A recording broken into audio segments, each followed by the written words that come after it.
Hey guys, this is your warning. We do post up spoilers. At times we're relatively offensive. We use vulgar language. So if you think that any of those are gonna offend you in any way, shape, or form, take your step back right now. Cause buddy, this is not the place for you. Anywho, have fun listening to us, and yeah, this has been your final warning.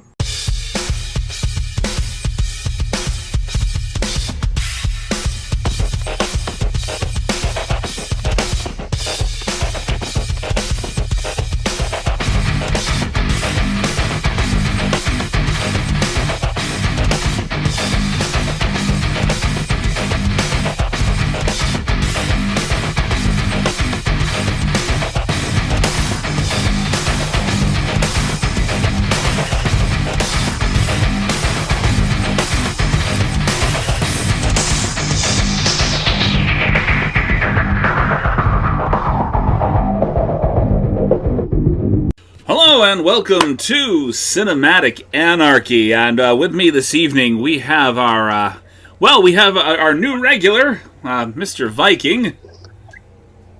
Hello. And we have Miss B. Hello.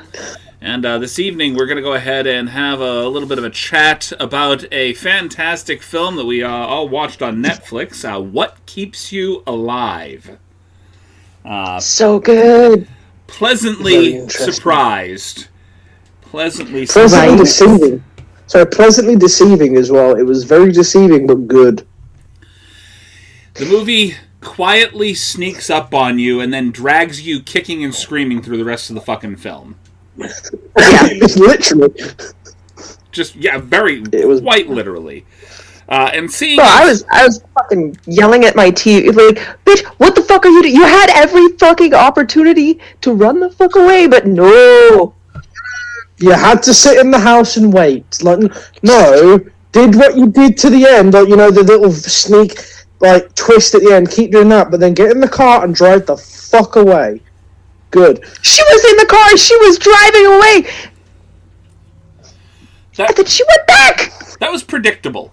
That part right there was kind of predictable. Like, you knew that she left her just laying there, and it's like, why didn't you finish the job? Why just walk away at that point? You know? Yeah, why did you walk away to prepare for my girlfriend felt you should have made sure, so my wife felt you should have made sure that she was dead. But no, because you're so pro at this killing game, because you've done it multiple fucking times, clearly, you decide to leave the body. You'd be surprised how many people can survive a fall like that. I've done it. I know other people that have. It's not that hard to survive a fall if you land the right way. Yeah, you're in fucking agony. You know, you'll dislocate a few limbs, you'll probably break an ankle, but you can survive it. Well, I guess the main purpose was that it was supposed to look like an accident, so if she went and finished her... Yeah, but all she would have had to have done is kind of like break the neck, and then it could have looked like she broke her neck in the fall. Yeah. I suppose. I mean... Realistic.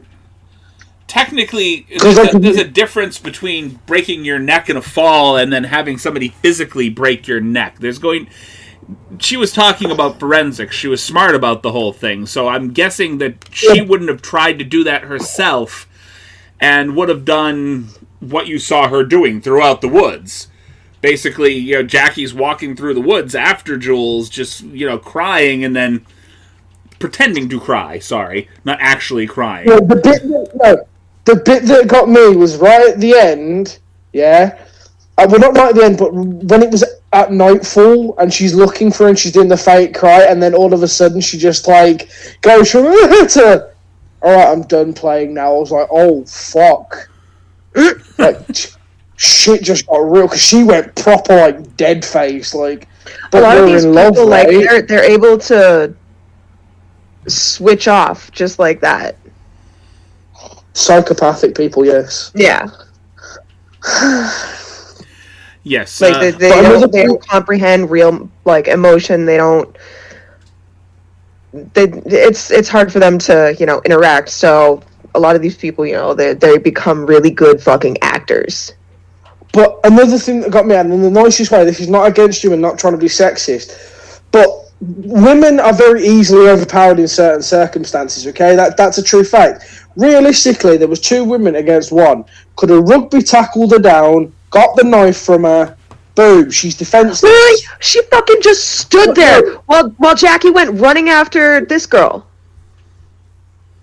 She just fucking stood. Literally, you could have booted her in the fucking chest long before she reached the other bitch to fucking hack her up. Exactly. You had every opportunity. Ridiculous. You could have started running towards her before she came out and fucking pushed her off the balcony.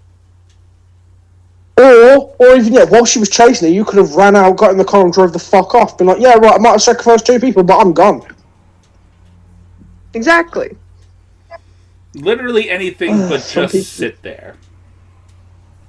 Exactly. There was so many... Sat there. So many opportunities for her to do something.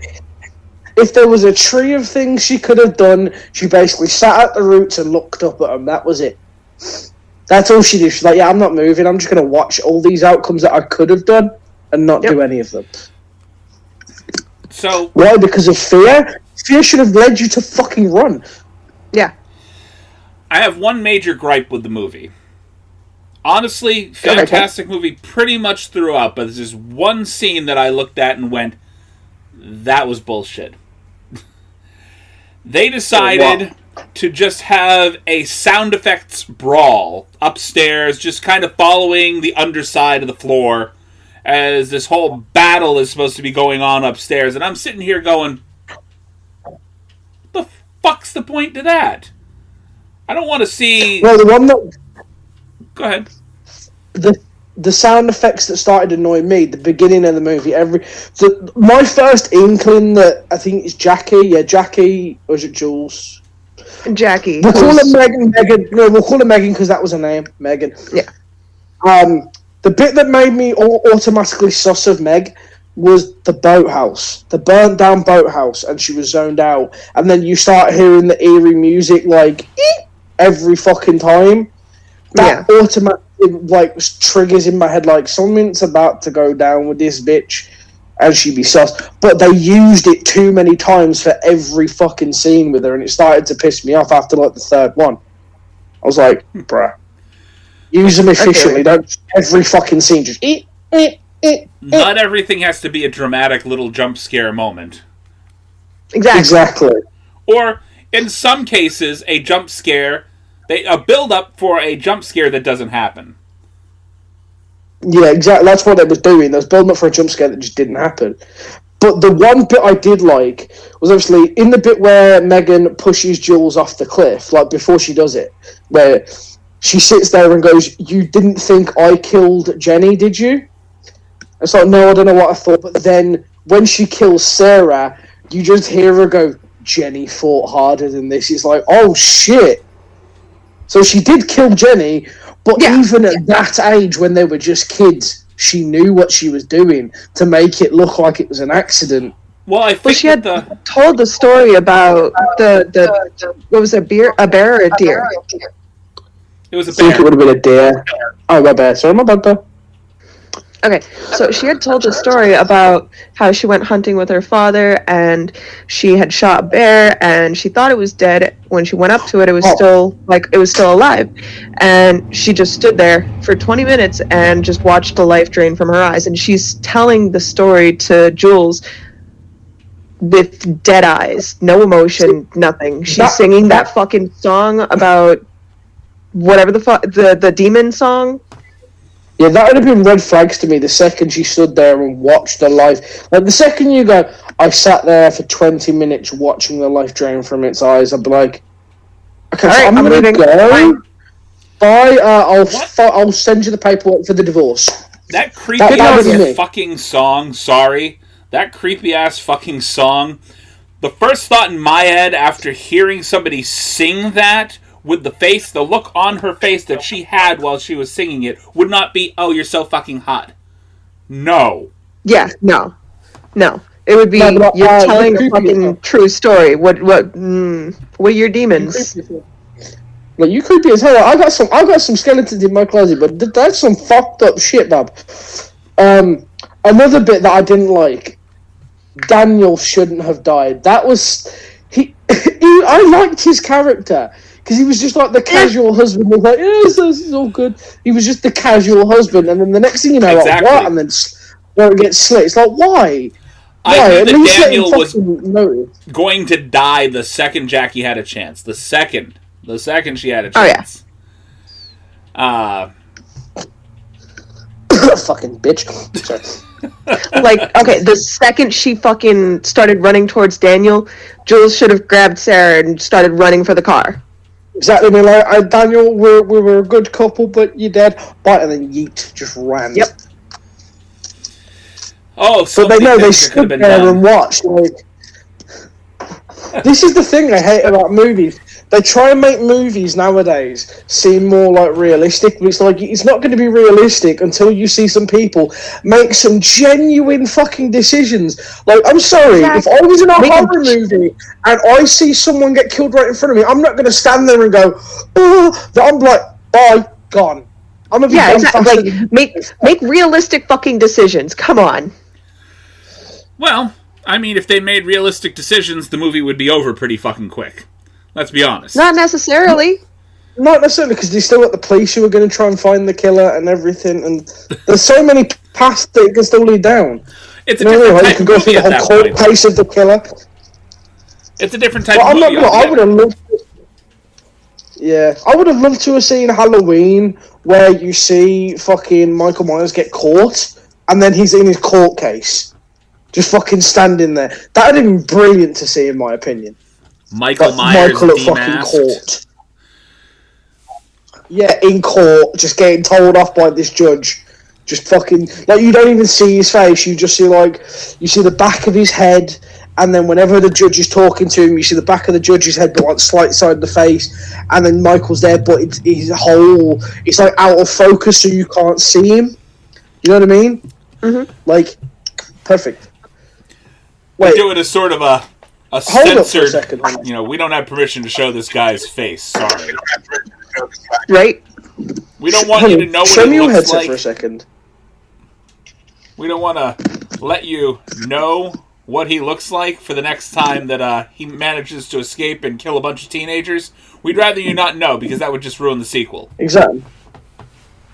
Turtle Beach. Exactly, but at least, you know, we see him in court. Yeah, that's the same. Not the same model. I think yours is the model above mine.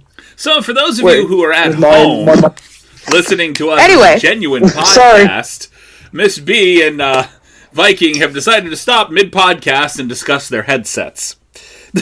Yep. Just sorry. We're twinning. We're twinning with the Turtle Beach. I'm sorry. You made me pull out the effort. Blame yourself. Right. Yeah, I could have just left well enough alone. You could have just been on your phone with your little earbuds, and we wouldn't have had to worry about all this. But no, I had to fucking complain until you put some effort in. It's all on me. Yep. It's all on me. Okay. But let us continue. Let us continue. So, I have a question for you guys. I have a question for you guys about the movie. Okay? Out of everything, but individual perspective, what was your overall favourite scene that happened?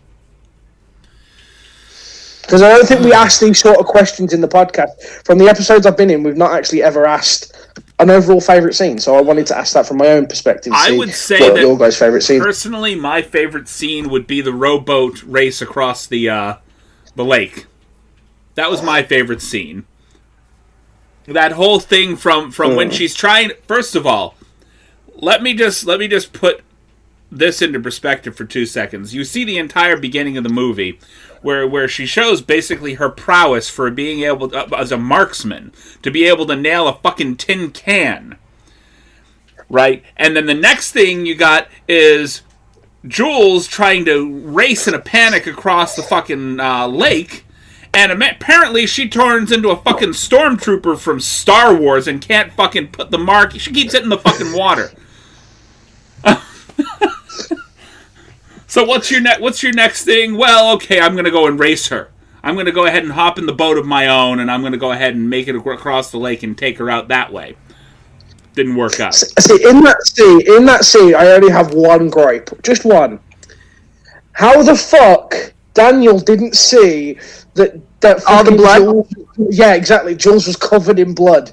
How do you not notice technically? It could have just looked like fucking dirt, or like her shirt. Her shirt was wet from sweating. They cut back to they cut back to his perspective, and his perspective. He was too far away to make them out physically. He knew that who they were, but he was too far away to actually physically make out what was going on. He heard them screaming at each other. Yes. Okay, now you got to answer the question. Your turn. Honey hasn't answered hers. Right. Miss B. Oh, I thought you were going to go next. Okay. That's the problem with being in video doing this. I'm trying to make eye contact with you, and you can't see me doing it. You're just making eye contact with the anyway, staring strangely into the camera. That's all you can see. You don't know who you're looking at. Yeah, right. It's like that guy with the lazy eye who always looks like he's looking behind you, but you're like, are you looking at me? Oh no, it is me. Okay, let's go. So now looking at the poster behind you. My favorite scene was when she gets back to the house after killing Jules the second time and finds out that she injected herself with hydrogen peroxide instead of insulin. Oh. And then she starts running through the fucking forest. That was my favorite scene too. Why would you go running through the fucking forest after finding out that you just put fucking hydrogen peroxide that's going to cause blood clots to go to your brain? Why would you go running? That's going to cause your blood to start pumping faster. That's probably what she was trying to do. If you pump the blood fast enough, you can kind of push the clots away. That's what she was probably trying to do. But because she had sat there for so long...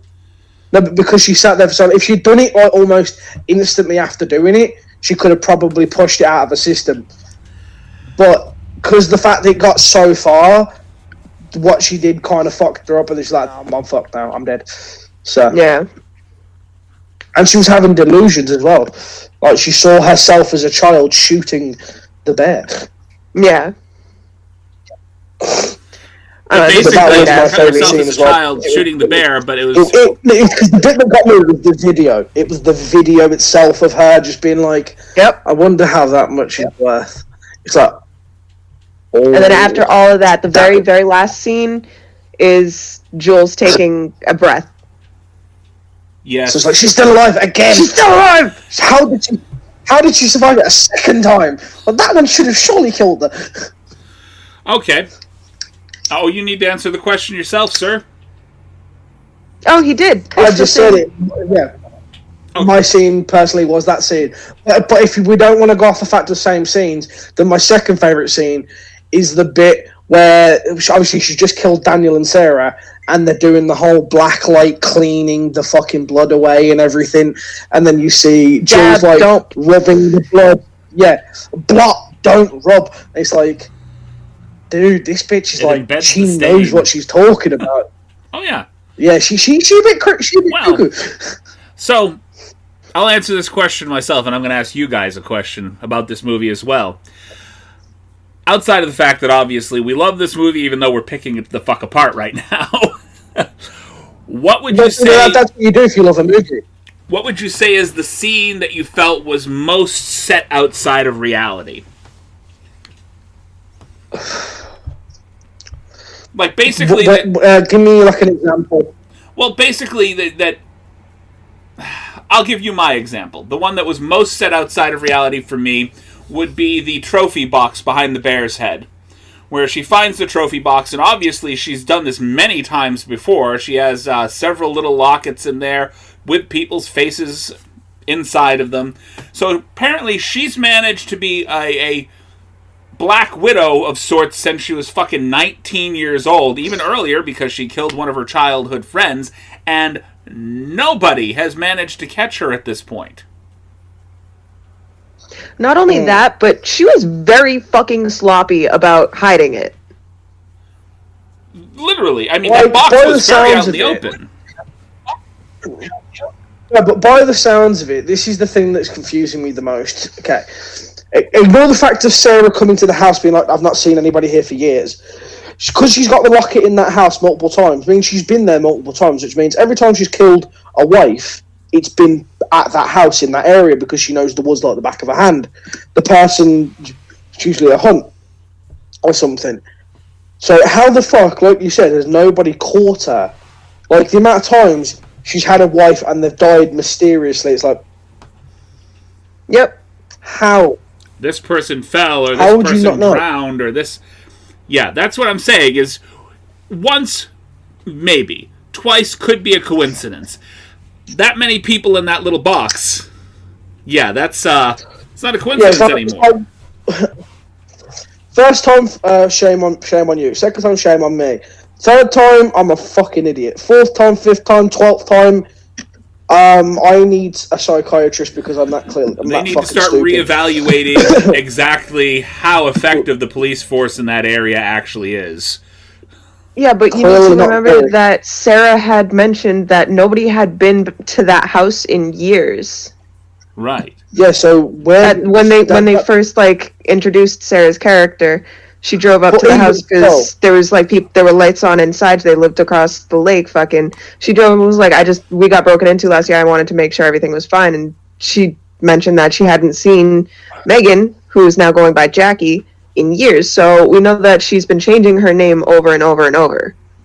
That's probably the only way she get away with it, because logically, in those regards, what would have happened would police will keep a record of mysterious deaths, even if you've been cleared of all charges. And if you're using the same name and you're widowing multiple people, then of course it's going to show a red flag on the system. However, even in those regards, eventually, if you're seeing a pattern of two married women, one dying and the other being widowed, surely you're going to pull up the picture of the woman, the widow, and then eventually you're going to be like, there's no way that there's this many people that look exactly the fucking same.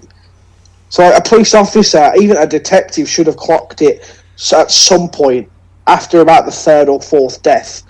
What I think happened was she uses multiple locations. It's not just always at that spot. She just goes back to that spot after she kills them. That's what I'm saying. Of course it'd be multiple locations. This is what I'm trying to say. Is by the time what she's doing it from looks at in each town. Every time she kills someone, she goes through a whole new identity process and fucking reinvents herself. But that ain't easy. That ain't cheap either. No, it's not. But she's still. It's been noted that she's well off. She's been doing this insurance scam for years. I still feel. Oh, go ahead. She's got every capability of buying her way out into a new identity consistently. So I feel like this movie was left completely open for a sequel. Oh, 100%.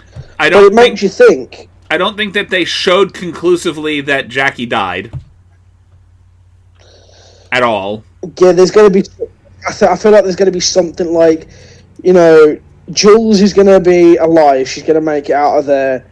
And then we're just going to see something like a cutscene and Jackie's just in a hospital. Or something like that. She was in a coma and then from whatever for... Yeah, just in some kind of coma for a while. Like Jules, it does a whole 5 years later thing. Jules has made a new wife. She's happy and everything. Then all of a sudden... she starts seeing glimpses of fucking Jackie everywhere, and then eventually, Jackie's just in the house above her in the bed, and she just puts her hand over her mouth shh. Jackie / Megan, I guess, is that what we're going with? It was definitely had multiple identities. I refer to her as Megan because that's clearly her original name. That's her real name, Megan. Jackie is an alias that she's chosen when she married Jules. Okay. That's a really good fucking idea. See, I'm already good with the plot ideas for new films, bro. just give me a director's role, man. I got this shit down. I know how I want a movie to go, and it'll turn out amazing. On that nice little high note, I think we can go ahead and roll into the sponsorship portion of our podcast, and when we come back, we're going to go ahead and throw a few pitch storms around because we did fairly well with that the last time. Actually came out very good. And we shall be back. All right, thank you for staying with us through our 30-second sponsorship. And this is Pitch Storm Part 2, because we tried, we failed, and now we're re-recording. And we have Viking over here doing his best to make me laugh by making quite lewd hand gestures. Thank you for the breadstick and donut demonstration, Viking. I appreciate that tremendously. It's actually a hot dog and a donut, thank you very much. Fucking breadstick. I hate you guys. I mean, the breadstick, at least, the breadstick is not going to taint the donut at the very least. The hot dog, you're going to just... Who wants the fucking hot dog flavored donut? I could think I do. That sounds pretty fire. That sounds pretty fire. A hot dog... And now I can't hear you. What you just went silent. I don't know. I can hear you now. Sorry. Okay. Hot dog flavored donuts. And Miss B is checking out on us for just a second, so we'll wait a moment before we put out our pitch storm this time around. But yeah, we did attempt to do our pitch storm like 2 seconds ago, and the computer and all of our feeds just cut out all at the same time, and they couldn't hear me, and I couldn't hear them. Or I could hear them. They could not hear me. And I've only got time for one more pitch storm, because these headphones belong to my stepson, and he needs them back. So let's go ahead and... You should be able to use the other headphones. You should be able to use the other headphones, honey. Because now I've brought mine down. The other headphones, they're too loud, they don't work the same. No, the only reason it was loud was because I didn't have these. That's what I'm saying. I don't know. Fine. But it's usually fine. Oh, I'm not going to risk it yet. All right. So let's go ahead. I don't have time for a sound test right now. So, oh God, I picked out a pitch storm. I'm sorry, and I am not doing this card. I'm sorry, just not. Because we've discussed the human centipede before, and the notes card says, can we add more human centipede? I don't want that. No. Very good. No. No. So, okay, so you could pull that card, you could place that card, and we could say no to that card, because it is a question. Could we put more human centipede? No, we can't. Cannot. But I'm doing something else anyway. The pitch storm is a competitive figure skater trying to get into the Olympics is sent to explore a dangerous alien planet. Will Ferrell. The note here is, can we do this movie half live and half in claymation? Will Ferrell.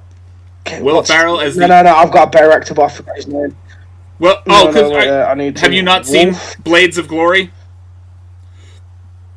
That's why I said no to Will Ferrell, because he's already done that. He's already done a figure skating movie. All right. No. Jonah Hill. Jonah fucking Hill. I want to see him do that. Oh, God, yes. Yes, Jonah Hill as a competitive figure skater. Hang on. Yes. I want Jonah Hill. I want a skating partner to be Hugh Jackman.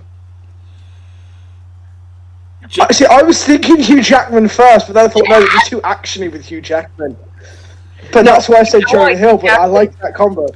I want Hugh Jackman's character to be extra sensitive. I want him to be... fucking very camp as well. Like camp, like the fucking pink scarf. No. I don't want him like fucking over the top, fashion kind of stuff. But I want him to be like... No, this is what I mean. He's a straight man. Okay. No, this is what I'm saying. No, what I mean by this, he's a very straight man, but he's extremely camp about it. So he's into fashion and stuff like that. He's he's attracted to women, but he speaks like this. He's a metrosexual. And the way he does certain things, he's got to do the hand movement. Yes, he's got to do the hand movements and speaks like this. It's like, come on, Jonah, we've got to do the move. Stuff like that. It'd be fucking brilliant. Okay, yes. Like Jonah's there, like really like macho and everything, even though he's usually the feminine one. And then Hugh Jackman's just, come on, if we don't land this move, we don't get to go to the planet. Like, So they the focus is on them. I think this whole thing is supposed to be like the best of the best from our planet being sent out to explore an alien planet, or not just an alien planet, what they're considering a habitable planet, but it ends up being a dangerous alien planet. So they're supposed to be sent out. And it's an ice planet, hence why the fixed skaters are there. And I want Michael Ironside as the captain, the guy that basically runs the ship. Michael Ironside, you know him. He's the main bad guy from Turbo Kid. Okay. The main bad I know guy who you're from talking Turbo I Kid. know him, yes. I know Michael Ironside. He's been a badass in I He's don't know how many perfect to play a budget general 80s sort of movies. character. He was a badass in Starship Troopers. I want Michael Ironside. Yeah, Starship Troopers, he's brilliant. I love Starship Troopers. And we need to have someone who scouts everyone. Like, the general's obviously the one who's there, but we need an actor who's like the guy who goes to scout these people. He's the one who goes to get the best of the best. I mean, Jerry, he's like, okay, so this is the best of America, this Danny is the DeVito. best of Russia, this is the best of England, stuff like that. No, not Danny DeVito, he's too... Michael he would be Rooker. perfect for that role, that's why it's no. Michael Rooker. What's he been in again? Michael Rooker. Oh, God. Merle He played, from The Walking Dead. Yondu. What Merle? Walking Dead. Yondu from Guardians of the Galaxy. I don't know if you've Yes, seen Mallrats. He would be the perfect scouting character. Yes! He would be the perfect scouter. I want him with his own old hair. The Now, Rush- he's done the bald thing frequently, but at one point, he did grow that hair out, and he had this weird kind of curly, almost. I want to say, have you ever seen Larry Bird's hair? Yeah, no, I've got one better. No. He looks like he's got the glasses, he's got the fucking weird hippie ponytail and everything. He looks like the weird hippie guy. He's just, I've come to get you guys. I need you guys for this this thing. He looks like a And corporate he's hipster. sitting there coaching them through their training.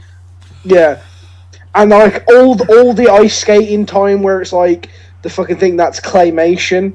Okay, so it keeps cutting into claymation whenever they're on the alien planet and stuff.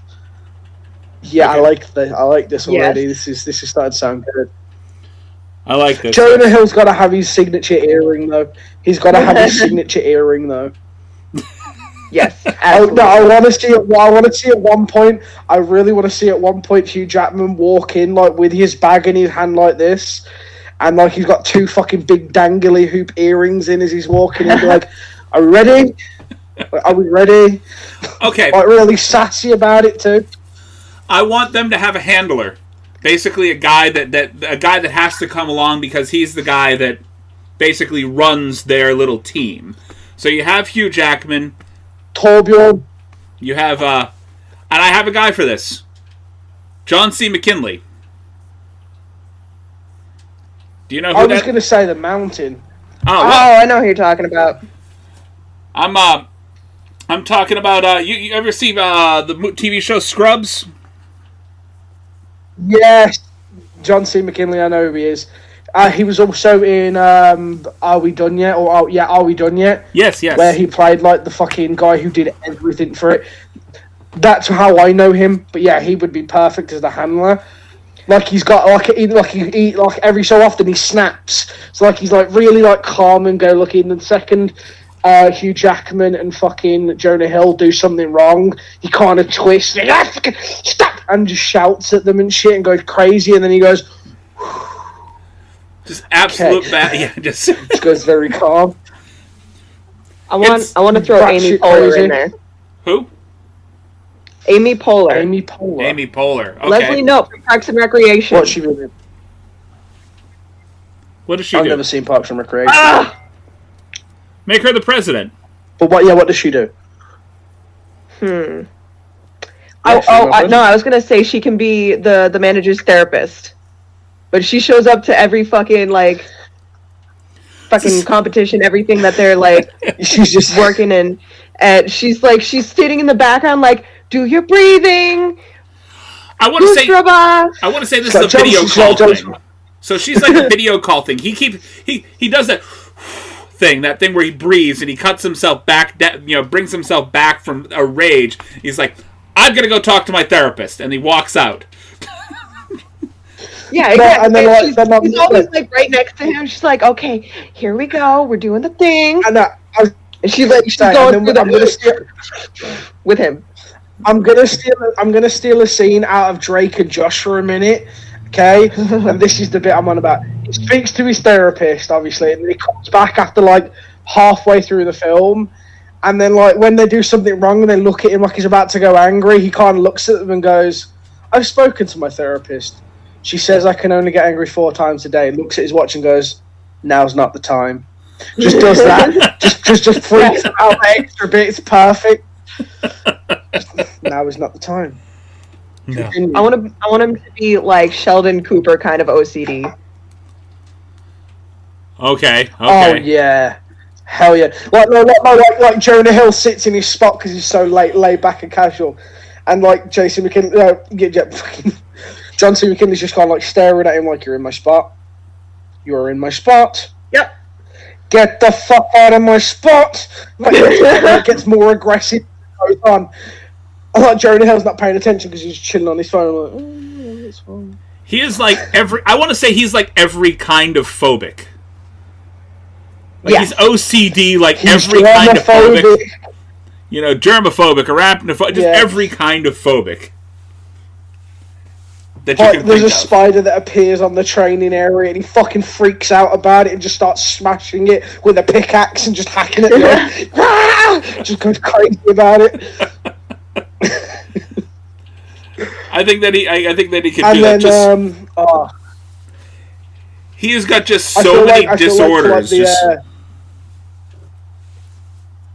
Yes, I agree. I feel like as well, like, one of the opposing teams, like Britain's team, comes up and it's like 2 British actors. Like Tom Holland is one of them, like a young kid, and they're like really happy-go-lucky, like, we got this, we can do this.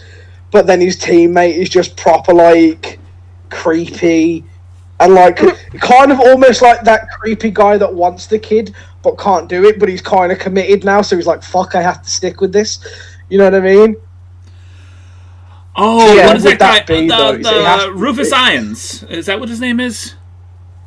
Yes. I think that's his name, went there. Oh, that's going to bother me. Rufus Ifans?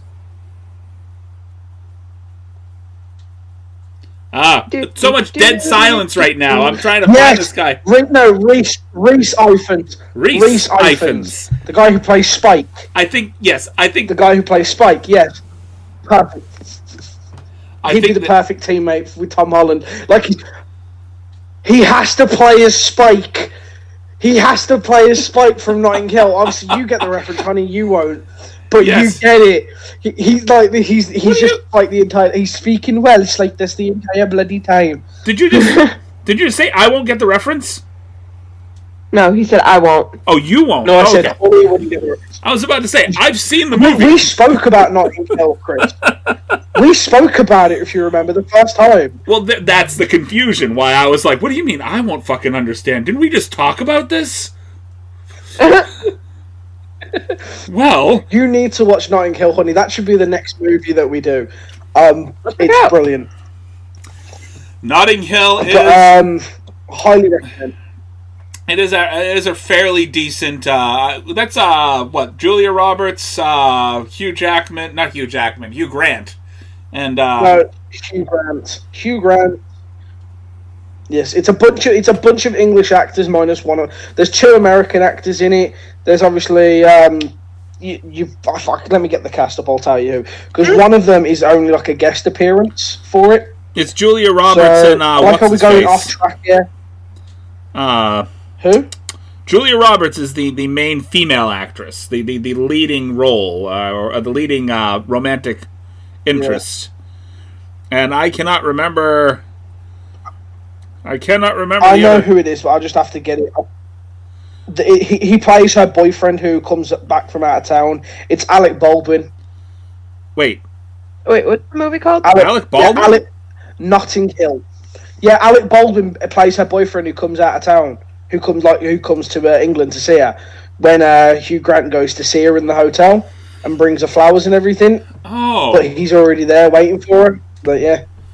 okay. But anyway, back to the topic of so. I thought it was Reese William Baldwin, not Alec. No, it's Alec Baldwin.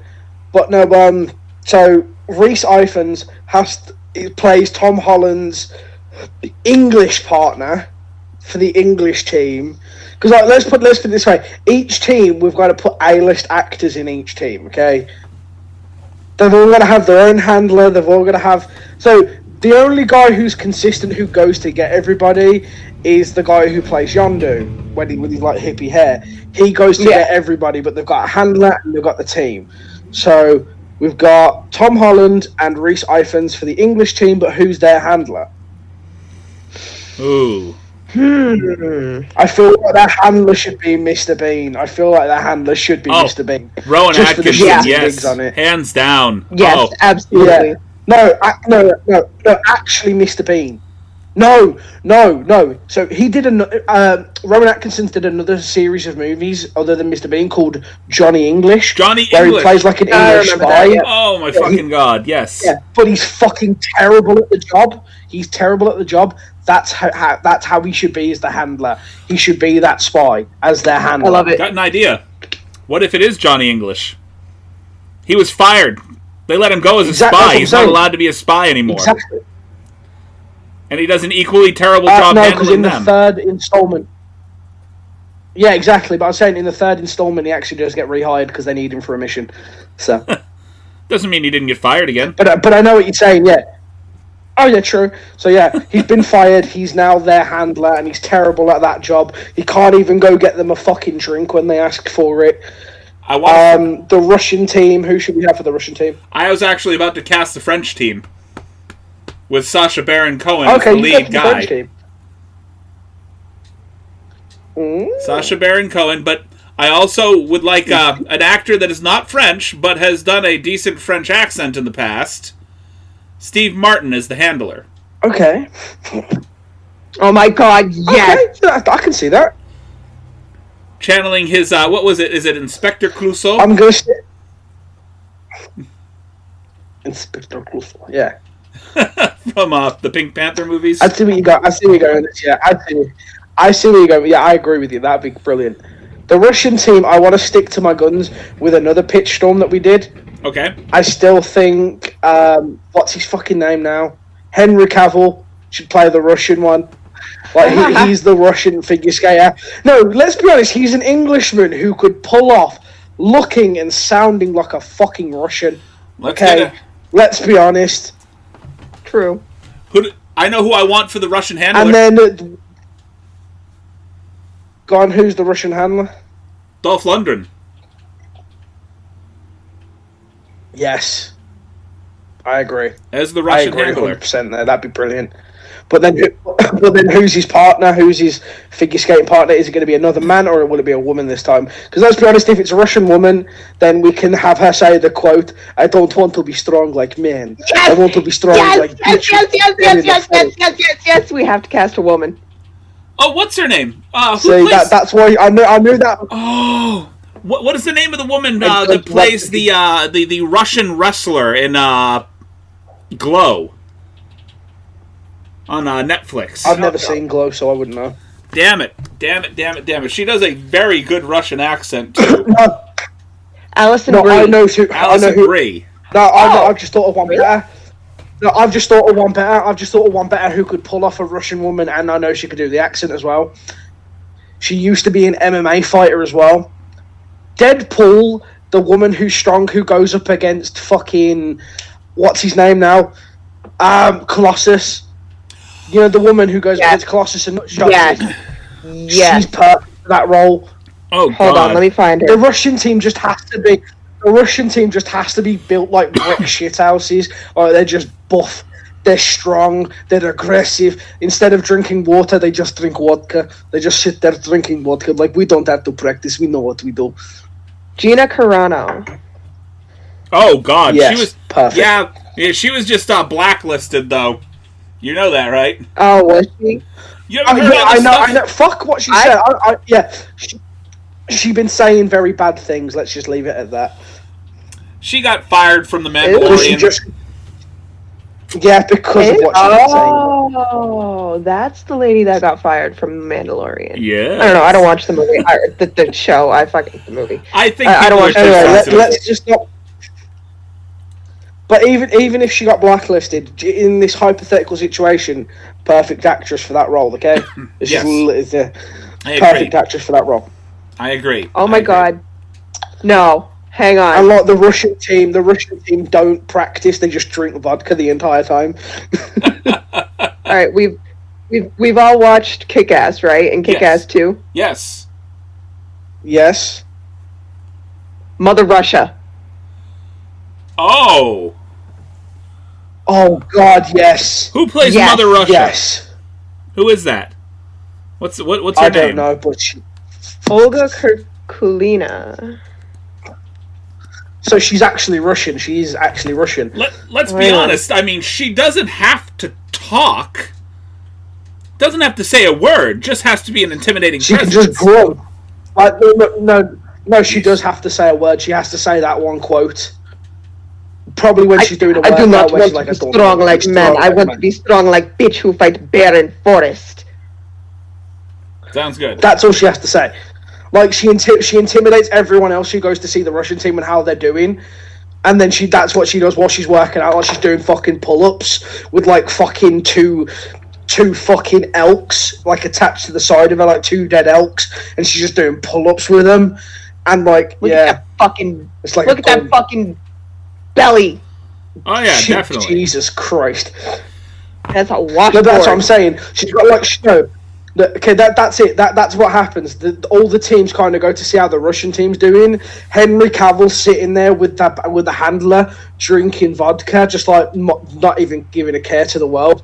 She's there with like two dead fucking reindeer, like chained to her waist. She's doing pull-ups with the extra dead weight, and then like they're all just looking at her, and she just says it. I don't want to be strong like men. I want to be strong like bitch who fight bear in forest.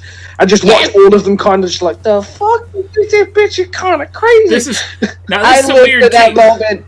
Like, I've got this. Hold on a minute. Now, not just that, but this is sort of a reverse mixed team where she takes on all the proper male roles and she lifts him. So she's lifting Henry Cavill the entire time. yes.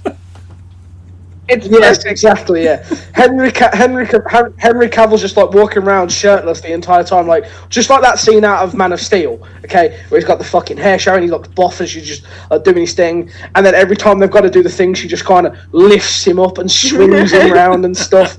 And all he's that super sort of shit. fucking like wavy and graceful about He's like fluorescent. Yeah. Yeah. Like he And then up until that point, just hard the entire time. Up until the point that they skate, and he's just graceful as hell. Yes. Oh yeah, exactly. They're all walking around like he's walking around like a brick man, just like dun, dun, dun. The second he gets on the ice, he starts skating like this. But then the second it's time for the tricks, he goes from this to graceful swan and just starts fucking flowing and everything and stuff. And they're all just kind of there, just looking like, wait, what? What the? But But the thing is, what makes the Russian team so intense? What makes the Russian team so intense, just to kind of make it show, is like every time they skate and do like the push to make them skate faster, they're actually like making little crevices in the ice as they're moving, like they're digging through the ice. they've got to Just bring to out kind the of show, Zamboni we are just to strong, and if you fight us, we'll kill you. resurface everything by Follow the time them they're as done. they're going. Hey, you realize that we went off They're like, whilst they're doing the whole, Way off. way off. we're still talking about it. Well, yeah, but No, we're just kind of going in more depth in certain areas. so is basically, are they just like scouting? This is like an interplanetary Olympics or something. They're scouting an alien planet.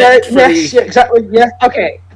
So yeah. The alien planet's an ice planet, and the only way these aliens know how to communicate is through interpretive dance. But because the interpretive dance can't be done on ice, they have to figure skate to talk to them. So they're like, we need to find the best of the best figure skaters. Like, it's like a Men in Black moment, like, you are the best of the best of the best. Like, that shit. Yep, it's that moment sort of thing. So, Jonah Hill's character and who did we pair him with? Hugh Jackman. They're obviously, they become the best of the best because they're the ones who can do the movements properly and communicate with these aliens. That's how they do it. I've got this idea. What if they're not the best of the fuck best? What if they're the only ones left alive? It's not that they're the best of the best. You're the best of the best of what's not dead.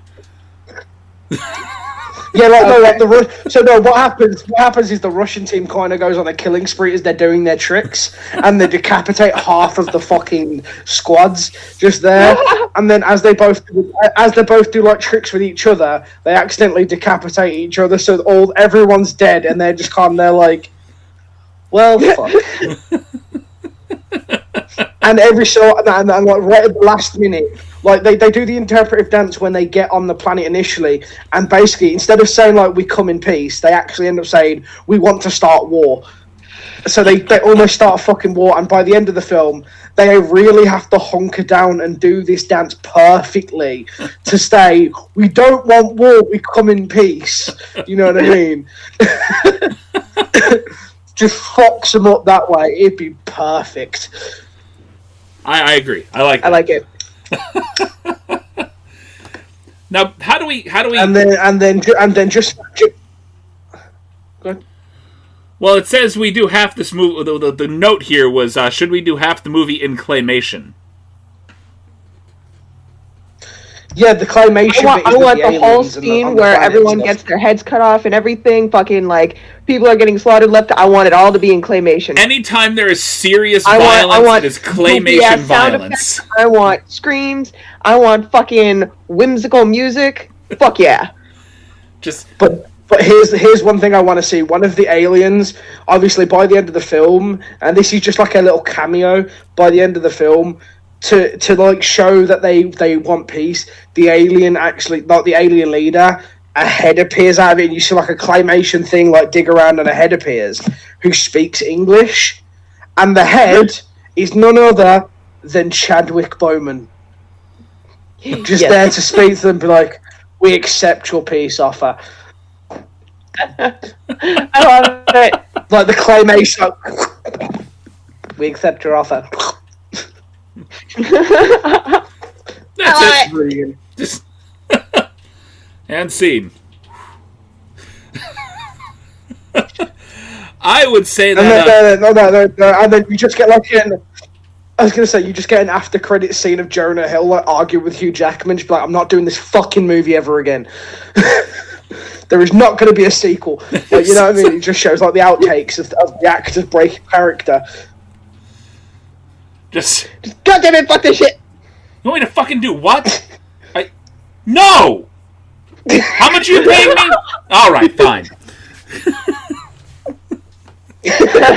You need to put this butt plug tail in, and then they just hold it. They hold a butt plug tail like in front of Jonah Hill, and he's like, "You want me to do what with this?" No. They need to... them, and then it's like, wait, how much am I getting paid? And then you just hear someone mutter under the breath, like $200,000. Fine, and just grabs it out of fuck's sake. Have you ever seen Punk'd? You've seen Punk'd, I take it, at some point? Okay. I think what they should do as part of the credits scene is basically show them having explained to them. They do these they train hard to do these hardcore, like, violent scenes, massive amounts of choreography, and after all the training is done, just before they're set to record the scene, it's explained to them that they're not going to do the scene now, they're just going to do it in claymation. All we need is the voiceover. Yes! And like, beautiful. Part of the end credits is just these actors flipping out because they trained for months. No, not even that. Not even they're all flipping out. Just at the exact same time, every actor, like, all standing lined in a row, just all does this at the same time. Jonah Hill's yelling, "I lost all the weight again for this!" No, just... I cut sugar out of my diet for nothing! And then it's like, no, you still needed to look thin for the part. It's not going to look right in the claymation if you're big and then the claymation you is small. I'm trying to explain it to him. Like, no, technically you just get it to shape for a reason. Add fucking extra clay! That's not what a dancer's body looks like. And then we just hear him like, off camera at a black screen. We just hear him go, "Where's the nearest fucking McDonald's?" That's it. Someone call President Trump. He needs McDonald's. What? Why? What, is he going to be in the movie getting decapitated? No, is he going to be in the crowd watching yeah. it? Yes. No, but fucking dancers, these skaters finding out that, like, you know, they're allowed to go and eat fucking McDonald's again, and fucking Trump, you know, did the whole thing with the football team. Trump sets in the up White House. catering. He served the McDonald's that was cold. Just a buffet. Yeah, No, do you know what? McDonald's. No, do you know what? No, okay. As much as we don't like Trump, we can't deny this would be funny.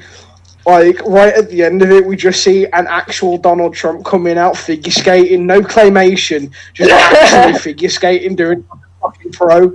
Like, you can't tell me that would not be hilarious to see. Yes. Just skating through the bloody It carnage. would be so good. Exactly, yeah, just da-da, let's build a wall. Oh my god. Just stop. Yeah, just stops at the side of the. Just stops at the side of the rink. This wall isn't big enough. Yeah, exactly. Yeah. Just. Maybe nobody would have died if the wall was bigger. Just start speaking this maybe. We gotta build a wall around We the need world. to build a bigger wall. We need to build a bigger wall. Making the alien civilization pay for it. Yeah, exactly. Just the aliens are gonna pay for it. We're gonna make them build it too. Next time this won't happen. As long as you make me intergalactic president, everything will be fine. No. Ridiculous. No. And they start, and then no. Then one of the alien, then Chadwick Boseman's alien just appears and goes, "Dude, we wouldn't even let you have Twitter, so shut up." Right? Sounds about right. Yeah. All right. Yeah, I think we've run the amazing movie. gambit of this particular movie here. This little pitch storm, and I think we can go ahead. We have bled that pitch movie dry. Let's be honest. We have put everything into that movie apart from a fucking nuke going off in the middle of the fucking ice rink. Okay. Fuck that. We've had blood. We've had carnage. We've had scary Russians. We didn't have We've Shia had LaBeouf. creepy Englishmen. I don't know why I'm even saying that. Nobody got to hear the other pitch storm that we didn't get to present.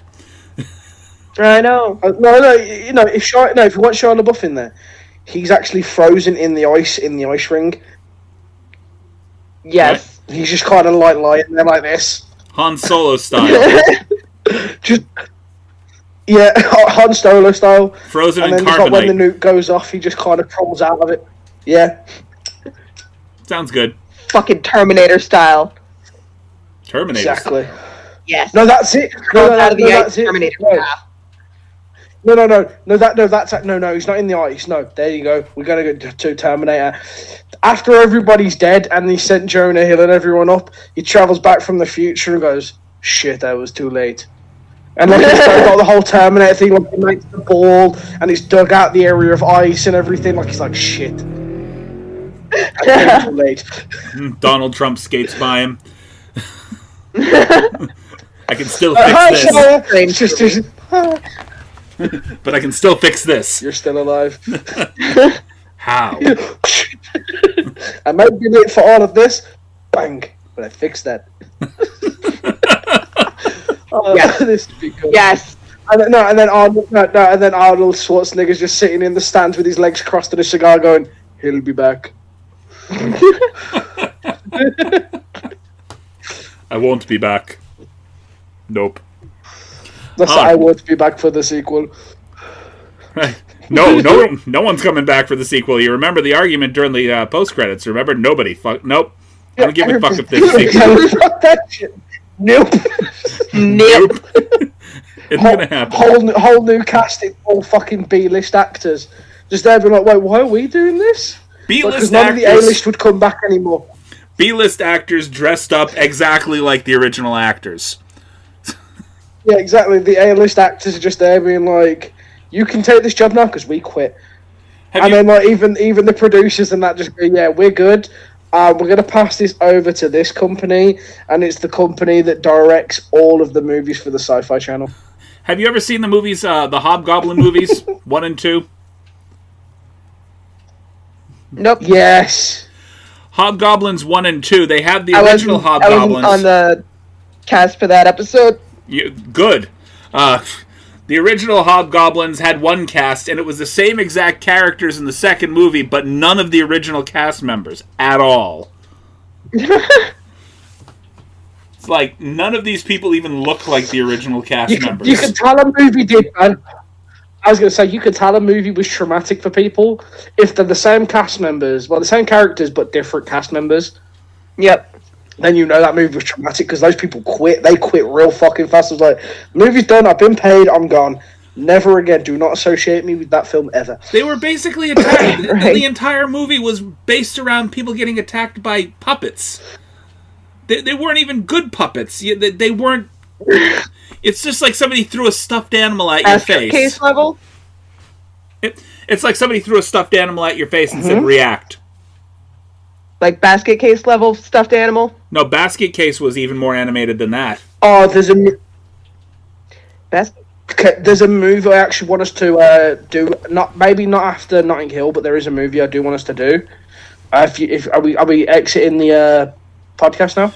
No, we're actually exiting it right now. We can discuss this during the rest of our Facebook live stream, but for right now, we're going to go ahead and tie up the podcast for the night. Thank you for sitting down and listening to Cinematic Anarchy again, and, y'all come back now, you hear?